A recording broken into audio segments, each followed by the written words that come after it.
Please have seats. Evening, everybody. Evening. This evening we're looking at the topic of answered prayer. We had a series on prayer before half term, both morning and evening, and it was something I was conscious I didn't cover. At one point I nearly put it into a sermon, but it felt too big a topic to just squeeze in as a couple of minutes in a sermon.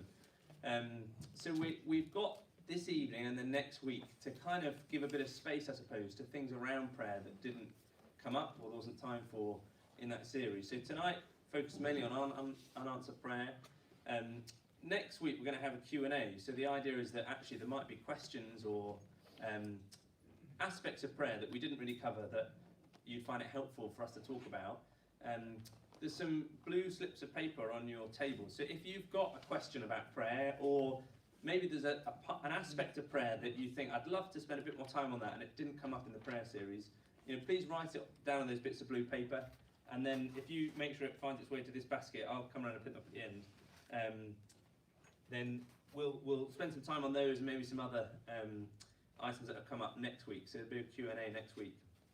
And it's a big topic, and Margaret, when she came in, looked at me and said, "Oh, so you're the guy with the answers, are you?" And I'm not. I felt very conscious of that preparing for tonight, and that's why it's a seminar. Actually, there'll be time for discussion. And if you come here expecting easy answers, you'll be disappointed. I think one of the reasons we don't talk about unanswered prayer often is there aren't easy answers, are there? Often there's a struggle in that. So I'm going to share a few reflections.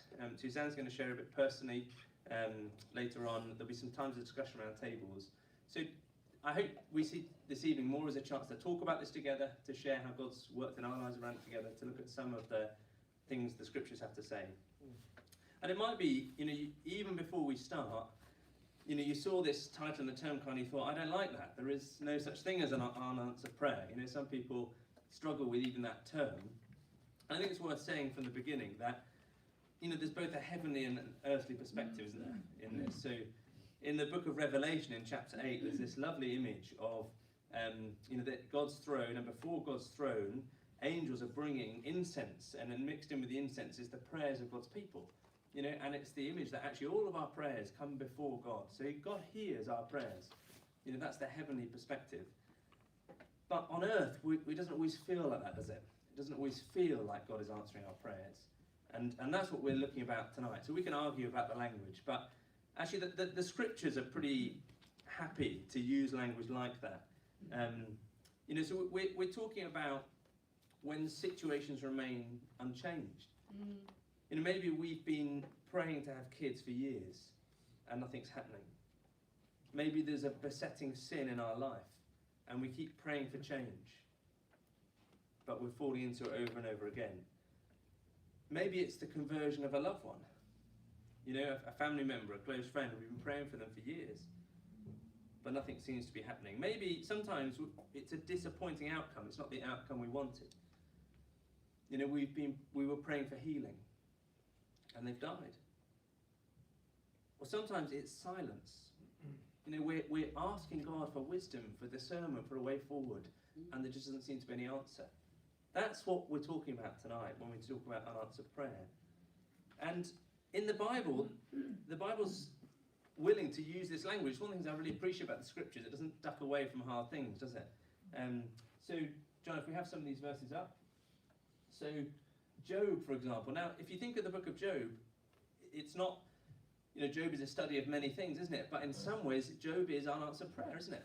For chapter after chapter, Job is crying out and he's asking for the Lord to vindicate him, and the Lord seems silent. And it's only at the very end of the book that the Lord speaks. So Job chapter 30, I cry out to you, God, but you do not answer. I stand up, but you merely look at me. Or Psalm 44. And the psalmist says this, says, awake, Lord. It seems like the Lord is asleep. Why do you sleep? Rouse yourself. Do not reject us forever. Or Psalm 13. How long, Lord? Will you forget me forever? How long will you hide your face from me? We have the next slide up. This is in Psalm 22. They'll be familiar words, probably. My God, why have you forsaken me? Why are you so far from saving me? So far from my cries of anguish? My God, I cry out by day, but you do not answer. By night, but I find no rest. Again, it's that language of not getting an answer. In Psalm 88, but I cry to you for help, Lord. In the morning my prayer comes before you. Why, Lord, do you reject me and hide your face from me? And then final slide, John, next one. You have covered yourself with a cloud so that no prayer can get through. This is what it feels like, to the psalmist, to Job, to Jeremiah writing Lamentations. It feels like prayer's not getting anywhere, that God's not listening, that he's asleep. So that the Bible, I think, gives us permission to talk honestly about how it feels with an answered prayer and to raise these questions. And there's also examples in the Bible of unanswered prayer.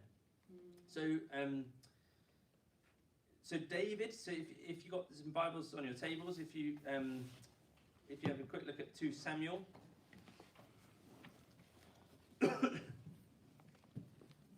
So 2 Samuel chapter 12.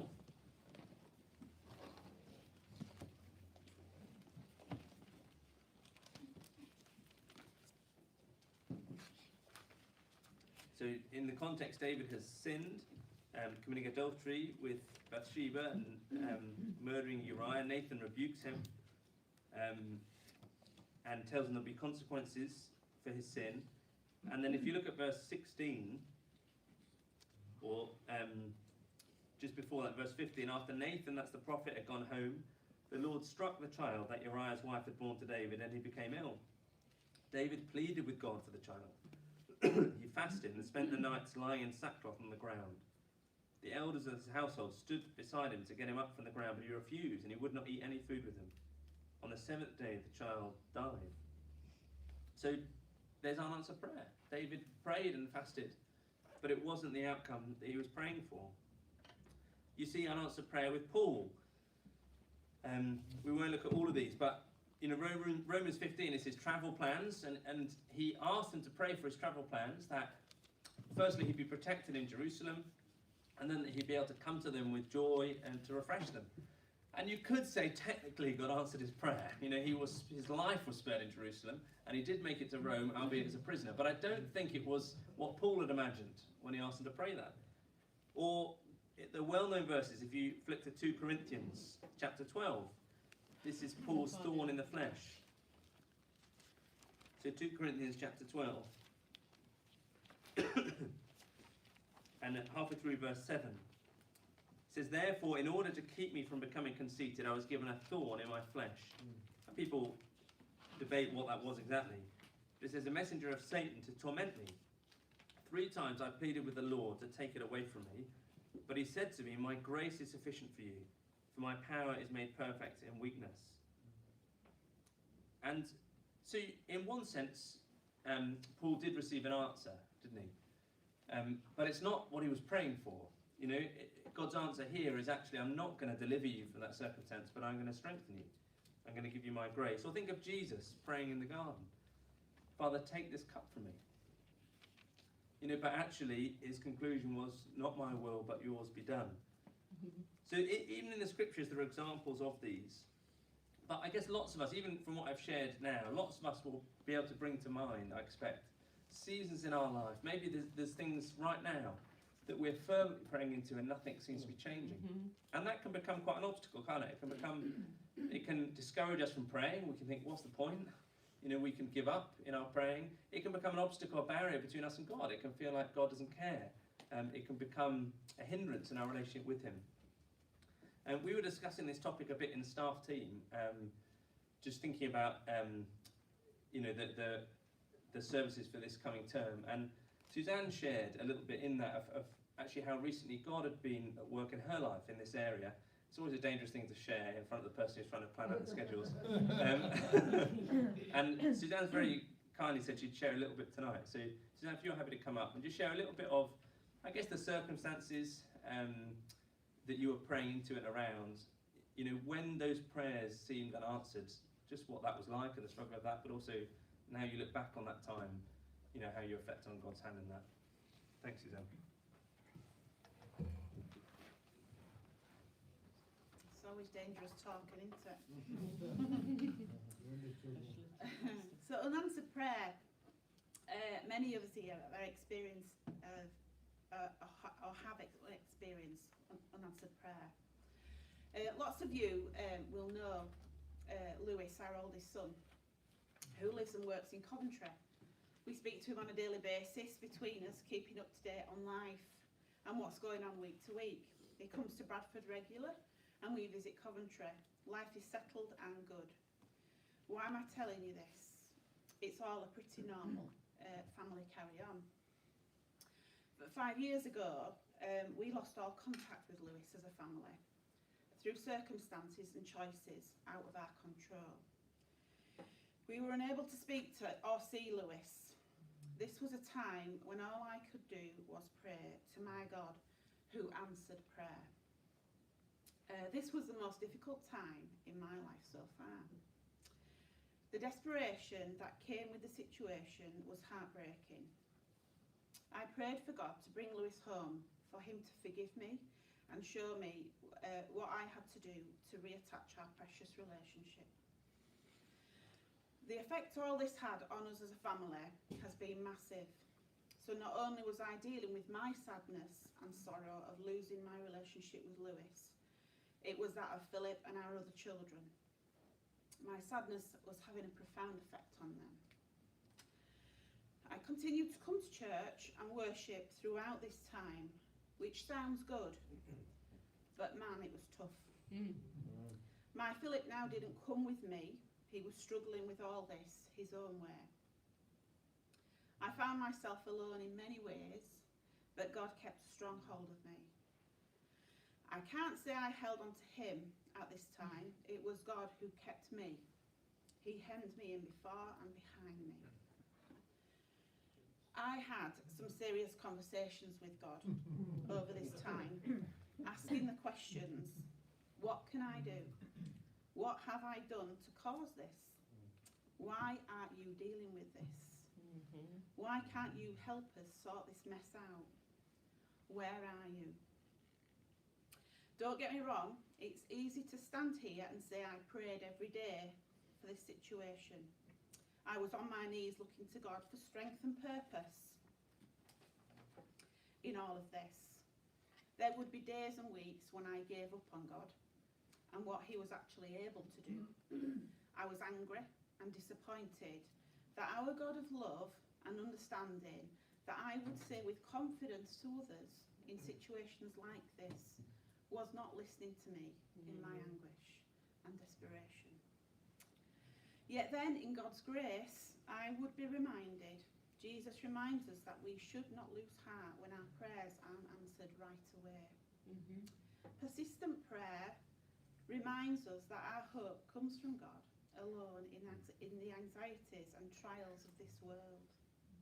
Humble yourselves, therefore, under the mighty hand of God, so that at the proper time he may exalt you, casting all your anxieties on him because he cares for you. And that's in 1 Peter. There came a point in this time when I received within me a peace from God, that I would see Lewis again, but I was not sure how, maybe in heaven. When Lewis would call me as a teenager, he would start his conversation, "Hi Mum." One of my persistent angry prayers was, "Lord, just ask him to ring me and say hi Mum." One Sunday evening, as I was ironing school uniform for the week, we received an unknown number call on the phone. Picking it up, we heard, "Hi Mum." I managed to reply, "Hi Lewis," and we listened quietly for an hour. God will make a way. I truly believe that only God could do this, rebuilding bit by bit our precious relationship with Lewis. As the weeks and months moved on, God, in his gentleness, began to reveal his hand over the last 5 years, and I began to see. God used the time to teach me, mould me, and more than anything, love me. It's only now, when I look back and reflect, I appreciate just what God has done. In taking this time to answer our prayers, I read and studied throughout the time Don't get me wrong, this wasn't constant. There were times I gave up and the book was tossed to the side, not realising that God was in this, nudging and allowing me to experience and learn through those powerful emotions that have really shaped my faith today. Using my work life to uphold me, the times I would visit to offer support and encouragement or a meal, and they were more interested in me. They would ask, how is your family? How is Lewis? And it would all come tumbling out. I received some great counselling sessions from the most godly men and women I will ever have the privilege of calling family.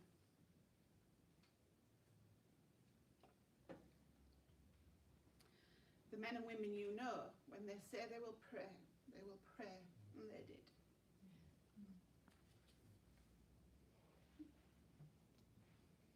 I don't know why I'm sad. I'm not sad anymore about it. It's an emotional thing.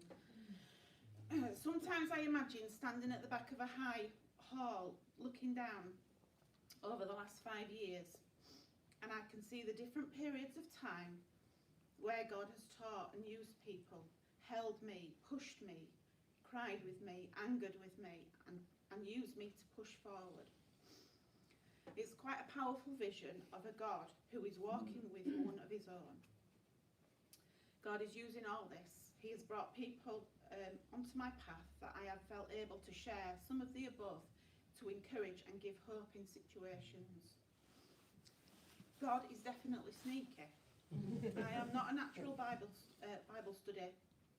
I'm not going to say leader, facilitator, but we have facilitated a wonderful group for a number of years now with some amazing members whom I give thanks for. I was also baptised within this time, something I had wrestled with long before all this. But the thought of drawing attention to myself in this period filled me with dread. But God in his kindness made it clear to me that the time was now. I have never felt closer to God than I did through all of this, and continue to do so now. Every day is a new day, and I am thankful for what God has done and is doing. We have a lovely, crazy family, and we give him all the glory for being faithful and true, for the gift of perseverance, because it's a tough one, and for all who are waiting for answers. Wait for the Lord, be strong and take heart, and wait for the Lord.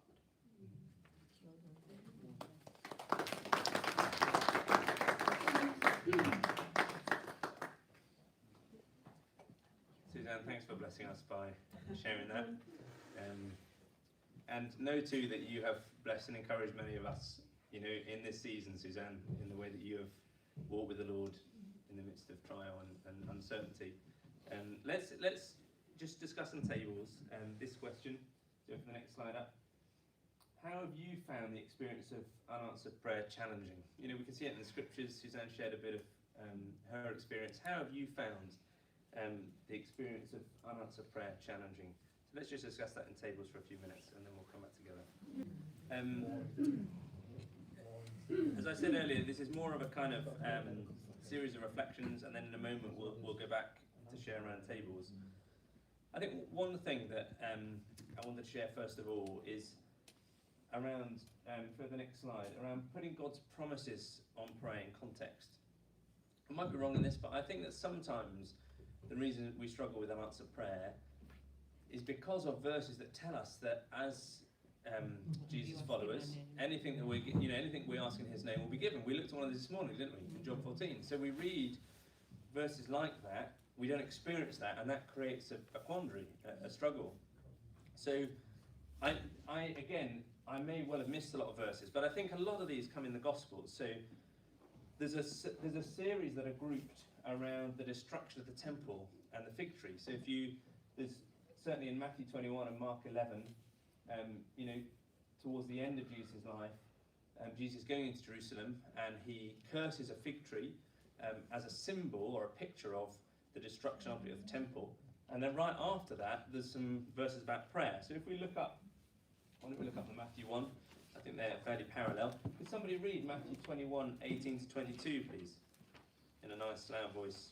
Matthew 21, 18 to 22. Early in the morning, as Jesus was on his way back to the city, he was hungry. Seeing a fig tree by the road, he went up to it, but found nothing on it except leaves. Then he said to it, "May you never bear fruit again." Immediately the tree withered. When the disciples saw this, they were amazed. "How did the fig tree wither so quickly?" they asked. Jesus replied, "Truly I tell you, if you have faith and do not doubt, not only can you do what was done to the fig tree, but also you can say to this mountain, 'Go, throw yourself into the sea,' and it will be done. If you believe, you will receive whatever you ask for in prayer." Thanks, Jeanette. I think we often take those last few verses, don't we? And we just take them out of context. So often we'll hear them when we're speaking about prayer. And this is just something that someone shared with me, and it really helped me to see that. Jesus speaks, and it's a very similar passage in Mark 11. Jesus speaks about prayer in the context of the destruction of the temple. So this little parable of the fig tree is a picture of that just as the fig tree has been cursed and withered, so the temple, which right then was in its must have seemed indestructible, would one day be no more. And it's in that context, and then Jesus then talks about prayer. So actually, the mountain is not a random mountain, I don't think, in the context. It's the Temple Mount right in front of them. That's what they're looking at, that's what they're engaging with. So, because it always seems a bit random, doesn't it? Praying for a mountain to fall into the sea. It's a strange thing. But actually, the context here is, the disciples at that stage couldn't believe that one day, there would be, the temple wouldn't be there, wouldn't be the focal point of our relationship and interaction with God. But what that means, I think, is that when Jesus is teaching on prayer here or in Mark 11, the focus is a contrast to the temple. So the temple was the heart of prayer and how you met with God. You didn't have to pray out the temple, but often people would orientate themselves towards the temple. They would try to go to the temple to pray. That was the place where you met with God. And Jesus is saying, something new is coming. The temple's going to be no more. And actually, you'll be able, just through faith, without that building and that place, you'll be able, through faith, to pray and to bring your request to God. So do you see that the promises that are given, actually what's being communicated is that a new kind of relationship with God is opening up. And the temple is not the heart of it anymore. Or take the farewell discourse, those verses in John. So we looked at one of those this morning, didn't we? John 14, verse 13. And Tom very helpfully talked about what it means to pray in Jesus' name. It's with Jesus' authority, but it's also with Jesus' agenda. It's with his values and concerns. But again, those three verses in the farewell discourse, which all talk about, which all are promises of when we ask, it will be given. Again, the farewell discourse is a change, isn't it? It's Jesus saying, okay, this is what you've known while I was on earth. If you needed things, you came to me, physically, in person. You said, Jesus, what do we do here? and you knew that I was in connection with the Father. And Jesus just told them that he's not going to be there. And so you can imagine they're thinking, well, how do we connect with God now? And Jesus is saying, actually, by the Holy Spirit, you'll be able to pray and come to the Father in my name in confidence. You can come yourself. You can have that same kind of relationship. So I think often we take these verses out of context, don't we? And we think the big thing they're saying is anything you ask for, it will be given. Whereas I think in the context, what Jesus is emphasizing is actually you can come to the Father yourself. You can know the Lord yourself. You can have confidence that you can bring anything to him, just like I bring things to him. Or take the Sermon on the Mount. I think this is another place that these kind of promises come up. So if we'll have a look at Matthew 7. Sorry, we're moving a bit quickly through some of this. Matthew chapter 7. And maybe somebody could read in a loud voice Matthew 7 to 11. Ask and it will be given to you. Seek and you will find. Knock and the door will be open to you. For everyone who asks receives. The one who seeks finds. And to the one who knocks the door will be opened. Which of you, if your son asks for bread, will give him a stone? Or if he asks for a fish, will give him a snake? If you then, though you are evil, know how to give good gifts to your children, how much more will your Father in heaven give good gifts to those who ask him? So in everything, do to others what you would have them do to you, for this sums up the law and the prophets. Thanks, Alison. So there's that idea, isn't there, that we can have confidence that when we ask, it will be given, when we seek, we'll find, when we knock, the door will be opened.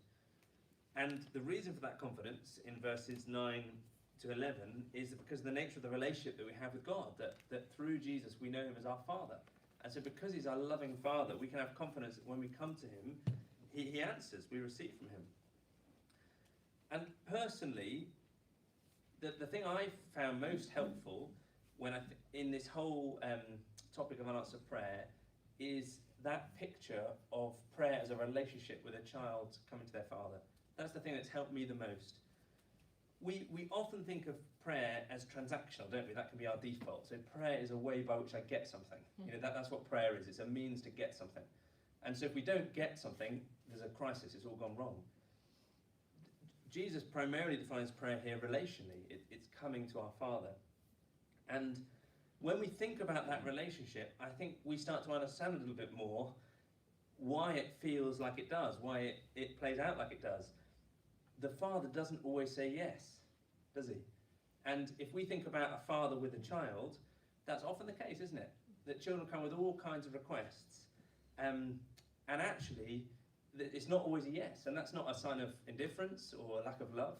It's because there's a wisdom that the father has that the child doesn't have. And I think this kind of relationship helps us to think about prayer and why maybe at times God doesn't answer in the way we expect or the way we want.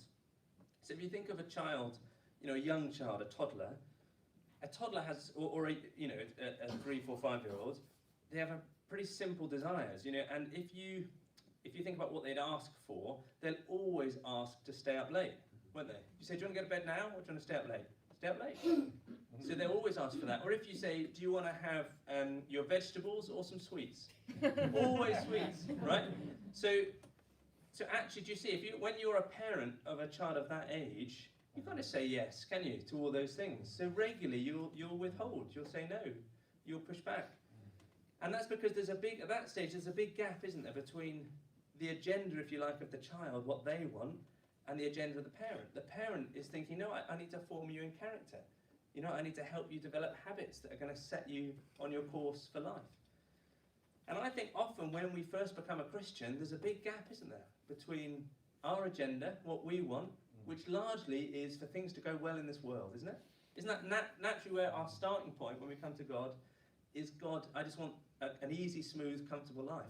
That's often the beginning, isn't it? It's the equivalent of a toddler saying, I want late nights and sweeties, please.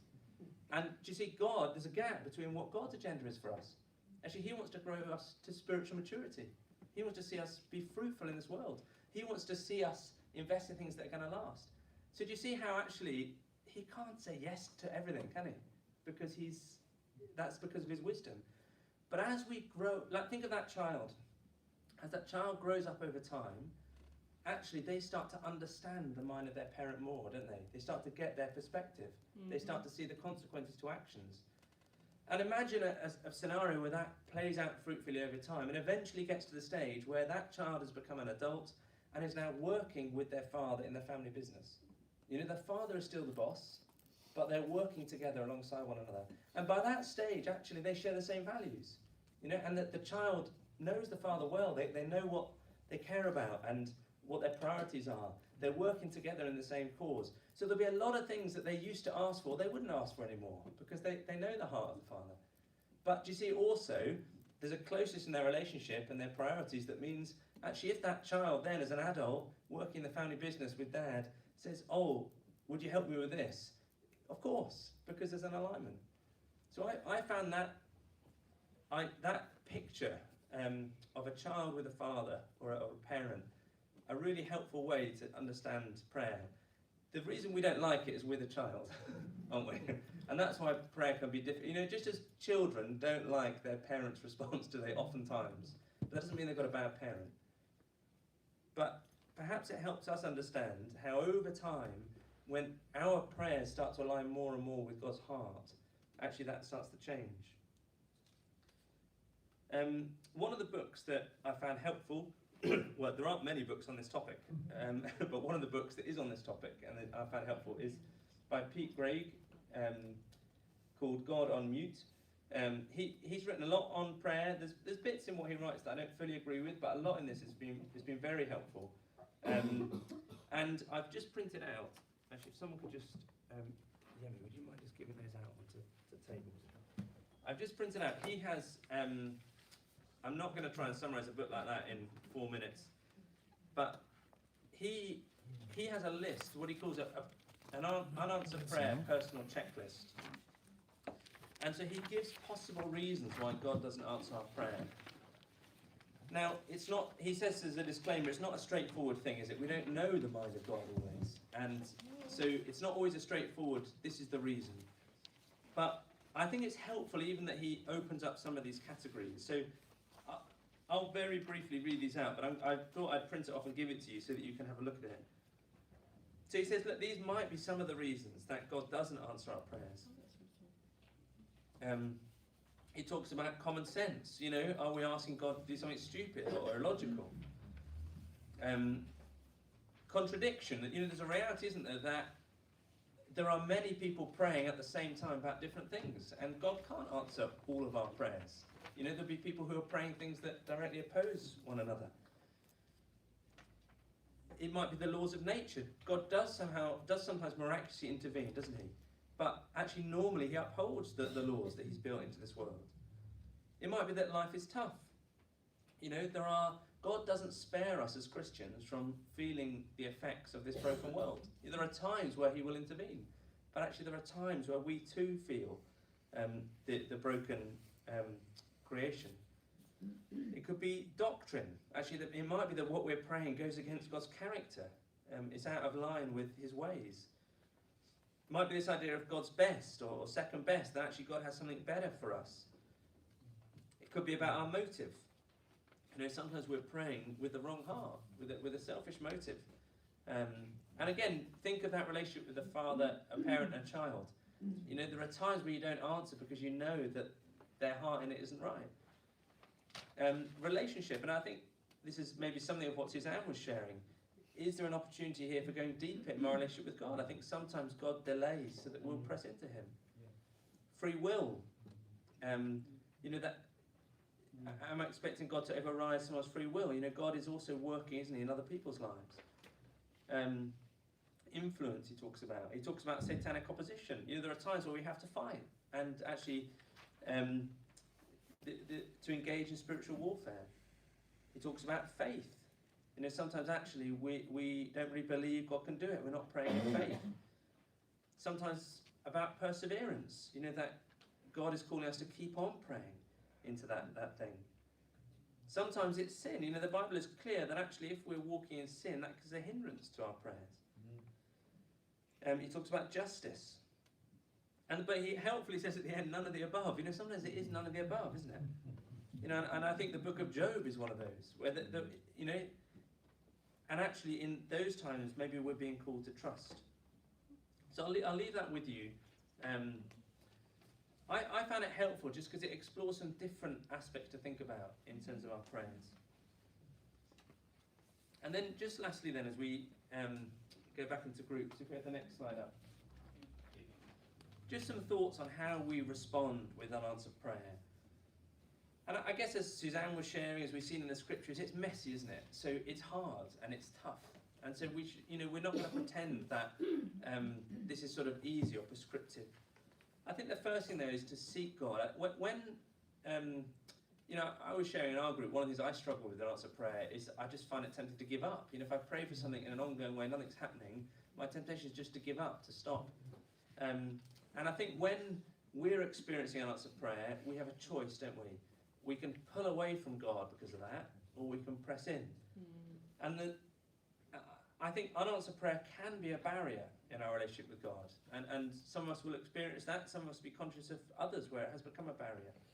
But it doesn't have to be a barrier. You know, there's also an invitation, isn't there, to press in, to seek God's purposes, to seek God for himself. I think one of the areas I've probably found this hardest recently is around the building project. And we've prayed into things, doesn't seem like anything's happening. But I think in that, and after that, there's then a choice, and it's humbling to have to come back to God and say, God, what are you doing in all this? But actually, often it's in that space, isn't it, that we start to look at our own hearts. I've realised at times these targets, they're just my targets. There's an arbitrariness to lots of them. And actually sometimes God himself can drift out of the focus. So I think one part of our response is to seek God. Another is to keep praying. Jesus himself, doesn't he, talks about the parable of the persistent widow who keeps asking. We're encouraged to keep coming to God with prayer.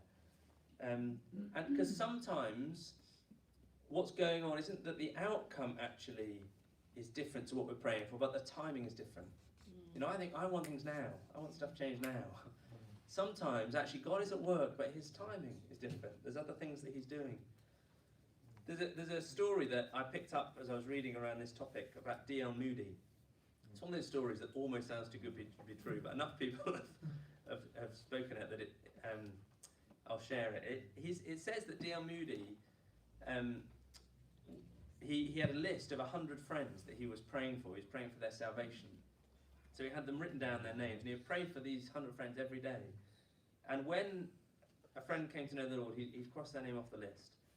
And when he died, 96 of those had come to know the Lord. And 4 were converted on the day of his funeral. It sounds too good to be true, doesn't it? But the point is, though, of persisting in prayer over time. That was praying every day for those people. Some of them, for years and years and years, perhaps nothing happened. But there was a perseverance in prayer. I think another priority when we're battling with unanswered prayer is to keep trusting in God's character. I think so often this is what throws us, isn't it? It doesn't feel like God is good. It doesn't feel like God is powerful. It doesn't feel like God is loving. It doesn't feel like God is willing to act in our lives.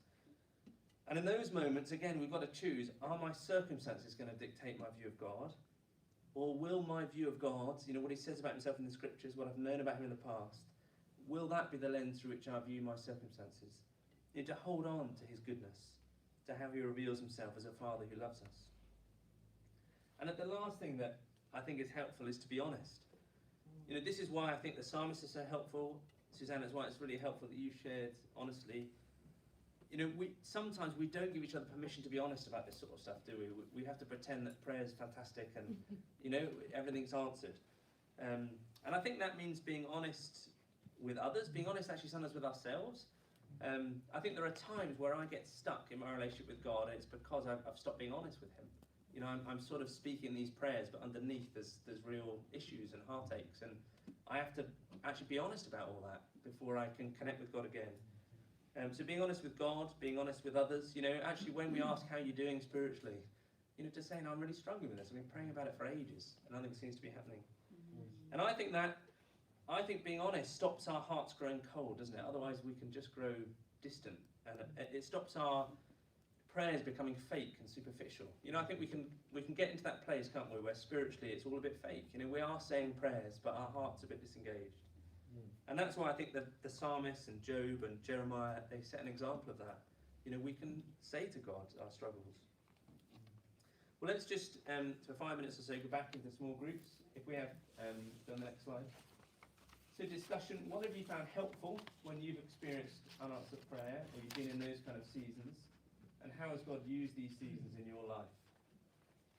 Okay, so we'll just discuss this around tables and